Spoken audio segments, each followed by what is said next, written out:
वर्मा, ये जस्टिस चर्चा में आए थे जब इनके घर में नोटों के जले हुए बंडल दिखे थे। ये चर्चा में आए थे तब कुछ इस तरह से इनके घर में नोटों के बंडल आग लगे हुए और अध जले हुए प्राप्त हुए थे। जस्टिस वर्मा के घर में मिले इन नोटों से देश में भ्रष्टाचार और न्यायपालिका के अंदर भ्रष्टाचार बहुत तेजी से चर्चा का विषय बना था। तभी हमने आज से 2 महीने पहले एक सेशन किया था जहां जिक्र था कि क्या जज को भी भ्रष्टाचार के अंदर सजा मिल सकती है। मिली सजा। क्या सजा मिली? जस्टिस साहब जो दिल्ली उच्च न्यायालय में जज थे, इनका ट्रांसफर कर दिया गया, इन्हें इलाहाबाद उच्च न्यायालय भेज दिया गया। हालांकि वहां की बार काउंसिल ने इनका विरोध कर दिया। न्यायाधीश के खिलाफ लोग इकट्ठे हो गए, इनको कामकाज से मुक्त करा गया। इनके खिलाफ खड़े तो हो गए जज के खिलाफ न्यायाधीश, लेकिन इनका पनिशमेंट लोगों के बीच मजाक का विषय बन गया। चर्चाएं होने लगी। देश के उपराष्ट्रपति तक ने इनके खिलाफ सवाल खड़े कर दिए और कहा कि आफ्टर ऑल न्यायपालिका पर लोगों का विश्वास कैसे होगा, देश में रूल ऑफ लॉ कैसे स्थापित होगा यदि जिस जज के खिलाफ शिकायत है, जिसके खिलाफ भ्रष्टाचार के जले हुए नोट के सिग्नेचर वो मिल रहे हैं, ऐसे में उसको सजा के रूप में किसी पुलिस थाने में एफआईआर नहीं मिलती, बल्कि इसके स्थान पर उसे ट्रांसफर मिलता है, और वो भी उनके होम जिले के अंदर। ऐसे में फिलहाल के लिए बड़ा जिक्र है क्योंकि ये इलाहाबाद से पढ़े हुए हैं, वहीं से बड़े हुए हैं, और वहीं पर इनको न्यायालय के अंदर पोस्टिंग दे दी जाती है। तो बड़ा सवाल बनता है कि न्यायाधीश महोदय, आपने जो काम किया था उसकी सजा ऐसी थी, और ऐसे में न्यायपालिका पर लोग कैसे विश्वास कर लें जब न्यायाधीश से अपेक्षा की जाती है कि वो न्याय स्थापित करेंगे। फिलहाल के लिए खबर यह है कि इन न्यायाधीश को अब पद से हटाने की तैयारी चल रही है, और पद से हटाने की प्रक्रिया यानी रिमूवल फ्रॉम देयर रेस्पेक्टेड पद, वो जो काम करने वाली बात है, रेस्पेक्टेड पोस्ट से जो हटाने वाली बात है, इसकी प्रक्रिया आज के सेशन में हम जानेंगे। क्योंकि रिपोर्ट्स में यह कहा जा रहा है कि सुप्रीम कोर्ट ने जो इनके खिलाफ जांच की थी उसमें उन्होंने जांच सही पाई, और उन्होंने सरकार को, राष्ट्रपति को और प्रधानमंत्री को अपनी तरफ से रिकमेंडेशन भेजा है कि इन्हें पद से हटा दिया जाए, इनके खिलाफ प्रक्रिया अपनाई जाए। अब आपके दिमाग में एक बेसिक प्रश्न आएगा। बेसिक प्रश्न ये, जब भ्रष्टाचार के आरोपी हैं तो इनको हटा क्यों नहीं देते, सीधा इनके खिलाफ एफआईआर क्यों नहीं कर देते? तो हमारे देश में जजेस को एक सुरक्षा प्राप्त है। सुरक्षा ये कि वो अपने पद से या तो खुद इस्तीफा दें या फिर संसद द्वारा उन्हें एक तय प्रक्रिया के माध्यम से हटाया जाए। हालांकि इस प्रक्रिया को आम बोलचाल की भाषा में इंपीचमेंट बोलते हैं, लेकिन संविधान के अंदर यह शब्द कहीं मेंशन नहीं है। संविधान में शब्द मेंशन नहीं है का अर्थ यह नहीं हुआ कि रिमूवल की प्रक्रिया मेंशन नहीं है। रिमूवल की प्रक्रिया मेंशन है।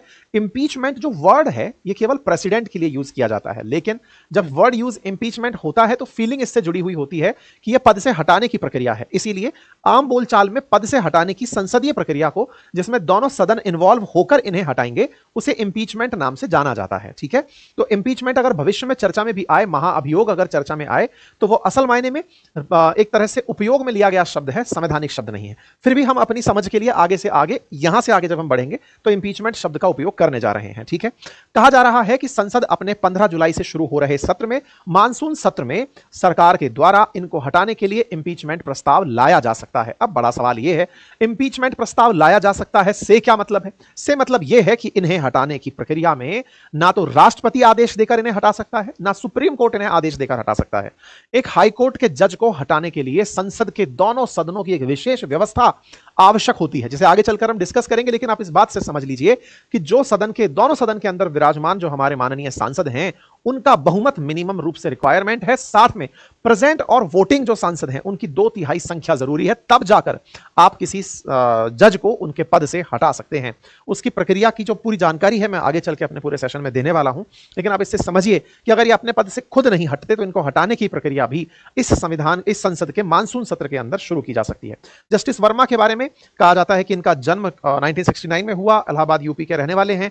शिक्षा इन्होंने कॉलेज से, दिल्ली डीयू से प्राप्त की है। एलएलबी इन्होंने रीवा विश्वविद्यालय से की है। करियर इन्होंने अपना वकालत 1992 में शुरू किया। उसके बाद में ये स्पेशल एडवोकेट इलाहाबाद हाईकोर्ट में बने, उत्तर प्रदेश में चीफ स्टैंडिंग काउंसिल बने, इलाहाबाद हाईकोर्ट में सीनियर वकील बने और इलाहाबाद हाईकोर्ट में एडिशनल जज बने।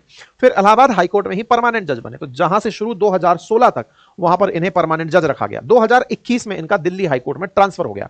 दिल्ली हाईकोर्ट से ही इनका यह मामला जुड़ा रहा। जब यह मामला निकल कर आया तो इन्हें ट्रांसफर करके फिर से इलाहाबाद हाईकोर्ट भेज दिया गया। इन्होंने दिल्ली में रहते हुए कुछ महत्वपूर्ण फैसलों में अपना काम, मतलब कुछ महत्वपूर्ण फैसले लिए थे जिनको अब संदेह की दृष्टि से देखा जा रहा है। सत्येंद्र जैन का मामला हो या दिल्ली शराब नीति का मामला हो, दुर्गेश पाठक जो आपके नेता थे उनके चुनाव से जुड़ा मामला हो, या इनकम टैक्स से जुड़ा मामला हो, पुनर्मूल्यांकन विवाद, वो इन सबके, इनके अंदर डिसीजन कर्ताओं में आप शामिल थे। ऐसे में आपने जिस तरह से फैसले लिए होंगे आपके कृत्य के चाहिए। यहां पर यह जानकारी जरूर निकल कर आई थी कि सुप्रीम कोर्ट ने अपनी तरफ से राष्ट्रपति और प्रधानमंत्री को अपनी फाइंडिंग्स भेज दी हैं, लेकिन इसमें इंपीचमेंट की सलाह दी गई है, ऐसा कहीं नहीं था। लेकिन सवाल सब लोगों ने यहीं से निकाले और वो ये था कि भाई सीजेआई ने अगर राष्ट्रपति के पास कुछ भेजा है तो यही भेजा होगा कि साहब हमने इनसे कहा कि आप पद से इस्तीफा दे दो, लेकिन यशवंत वर्मा ने मना कर दिया कि मैं पद से इस्तीफा नहीं दूंगा। पद से इस्तीफा नहीं देंगे तो हमारे पास एक ही ऑप्शन बचता है कि इनको महाअभियोग के माध्यम से हटाया जाए। इस बीच में उपराष्ट्रपति ने भी अपनी तरफ से इस बात पर अपना वक्तव्य देते हुए एक मीटिंग में कहा मई के अंदर की यह सोचने वाली बात है कि हमारे देश में न्यायपालिका पर इस तरह के प्रश्न खड़े हो रहे हैं तो लोगों का न्याय से विश्वास उठेगा, आवश्यक है कि न्याय को बड़ी तीव्रता से किया जाए। ठीक है साहब, तो जस्टिस वर्मा इस बात को पहले से ही इग्नोर करते रहे, कहा कि ये केवल आरोप हैं और मैं इन आरोपों को नहीं मानता। इसी के चलते न्यायपालिका की जो बैठी हुई कमेटी थी उसने इनके खिलाफ सरकार को रिकमेंड किया कि सब आप ही हटाओ, ये हमारे कहने से खुद से अपना पद नहीं छोड़ रहे। तो खुद से नहीं छोड़ रहे तो हटाने की जो सरकारी प्रक्रिया है उसे महाभियोग या इंपीचमेंट नाम से इन जनरल पुकारा जाता है, लेकिन जजेस इंक्वायरी एक्ट 1968 में इसे रिमूवल ही कहा गया है, इसे इंपीचमेंट नहीं कहा गया है। प्रक्रिया में होता क्या है, लोकसभा और राज्यसभा के जो हमारे सांसद हैं वो सांसद पहले अपनी तरफ से, राज्यसभा के 50 सांसद या लोकसभा के 100 सांसद पहले इनको हटाने के लिए रिकमेंडेशन देते हैं। राज्यसभा के अंदर एक मोशन साइन होता है और वो मोशन साइन होता है कि साहब हम इनको हटाना चाहते हैं, और फिर उस जिस हाउस में ये सबसे पहले मोशन पास होता है या मोशन पेश होता है उस हाउस के स्पीकर की या अध्यक्ष की ये जिम्मेदारी होती है कि वो फिर वोटिंग के लिए तय करे कि इनके खिलाफ वोट करवाना भी है या नहीं करवाना है। तो प्रक्रिया में कुछ इस तरह की प्रक्रिया फॉलो होती है कि इंपीचमेंट करने में कोई सा भी हाउस सबसे पहले जिम्मेदारी को ले सकता है। अगर लोकसभा लेता है तो कम से कम 100 सांसदों के द्वारा लिखित में स्पीकर महोदय को यह जानकारी देनी होती है कि सर हम ऐसे ऐसे इन जज साहब को हटाने की प्रक्रिया शुरू करवाना चाहते हैं। प्रक्रिया शुरू करवाना चाहते हैं से मतलब है कि हम चाहते हैं कि इनके खिलाफ वोट करवाया जाए, पूछा जाए कि कितने लोग इनको हटाना चाहते हैं। अगर राज्यसभा से आती है तो राज्यसभा के अंदर जो अध्यक्ष हैं वो वाइस प्रेसिडेंट होते हैं। 50 सांसद राज्यसभा के मिनिमम रिक्वायर्ड, दोनों में से किसी भी हाउस में यह चीज हो सकती है। ठीक है, अब जब ये स्पीकर के पास पहुंचती है प्रक्रिया तो स्पीकर के द्वारा स्पीकर पर निर्भर करता है या फिर अध्यक्ष पर निर्भर करता है कि ये सांसदों की इस मांग को स्वीकार भी करते हैं या नहीं करते। अगर वो सांसदों की इस मांग को स्वीकार कर लेते हैं कि ठीक है जज को हटाने की प्रक्रिया पर विचार करते हैं, तो ऐसे में वो फिर अपने द्वारा एक 3 सदस्यीय कमेटी गठित करते हैं। उसमें सुप्रीम कोर्ट के जज भी हो सकते हैं, कोई बड़े जूरिस्ट भी हो सकते हैं, हाई कोर्ट के जज भी हो सकते हैं। 3 सदस्यों की समिति फिर से इन जांचों की इस आरोप की जांच करती है। फिर अगर वो कमेटी उस व्यक्ति को गिल्टी पाती है कि हाँ भाई ये व्यक्ति मिसबिहेवियर का या फिर किसी मिसबिहेवियर में शामिल है सारी चीजें, बोले इसका आरोपी है, तो इसको हटाने की प्रक्रिया शुरू की जाए। जब स्पीकर इस बात को अलाउ कर देते हैं तब इनके खिलाफ वोटिंग डिटेल में पढ़ सकते हैं, जहां पर हमने न्यायपालिका एंड ऑल सब बहुत ही बेहतरीन तरीके से पढ़ाई हुई है। History, geography, polity, economy, Hindi और इंग्लिश कंटेंट के साथ बिल्कुल इसी तरह के माध्यम से हमने पढ़ा रखी है। आप चाहें तो इसे जाकर ज्वाइन कर सकते हैं।